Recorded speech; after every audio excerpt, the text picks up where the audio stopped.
And we're back with the Beaufort County Report. Joining me now is Anita Singleton Prather, but everybody knows her as Aunt Pearlie Sue. Aunt Pearlie Sue, what can you share with us today about the Charles Lynn Brown Center's open house? Well, I tell you, this is a dream come true, and I'm just here to say God will do it every time. And I was sharing with some people that my husband, my late husband, Les Prather, was one of the first directors of this building back in 1978. Oh, really? And my kids and my grandkids all grew up in this building.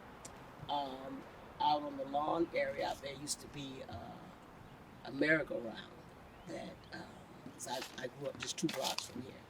That on our way to school, which was the Robert Small School, which is now the Robert Small Complex, we used to stop and spin on that merry-go-round. And right where we're sitting used to be the baseball field that my brothers played Dixie baseball under Mr. Charles Lynn Brown, who was their coach. So this is truly a dream come true.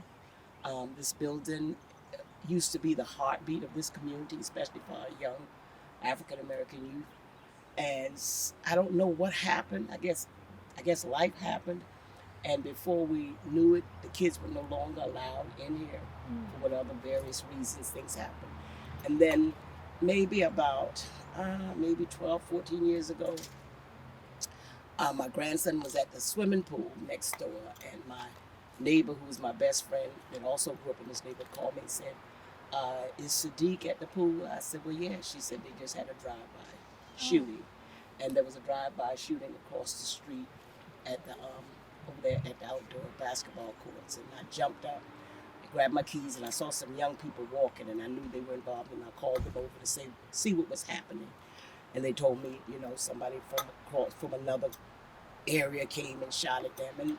But make a long story short, I called the then mayor, which was Billy Kaiserlin, and I said, Billy, let me help these kids. I said, we got to do something different. I had no idea the kids were no longer, the building was no longer access to them, and the kids that grew up in this neighborhood. And so I called my pastor and some other pastors, Pastor Goodwine, Donald Goodwine, that also grew up in this community, Pastor John Dorch, Mr. Glaze, who was over the CAVE program, was at Beaufort High School, my pastor, the late Apostle Alfred Gibbons, and others. And they came together along with some of those young boys, with the mayor, Billy Kaiserlin, and at the time, the late Chief Clancy, Matt Clancy of the police department, came to my house.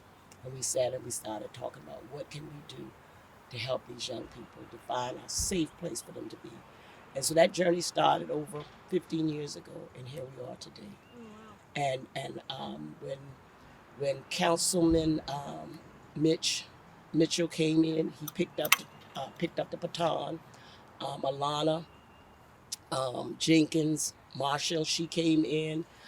Christopher Thompson, that grew up in this neighborhood, grew up in this building, came in, and we kind of formed a community coalition along with Pastor Jack Bomar, the churches, and just kind of started thinking about things we could do to embrace these young people in this community, and had programs going on, again, partnering with the city police, the churches, and the community folks, and had some activities going between the church, Beaufort Elementary School, and now we finally have our community center back.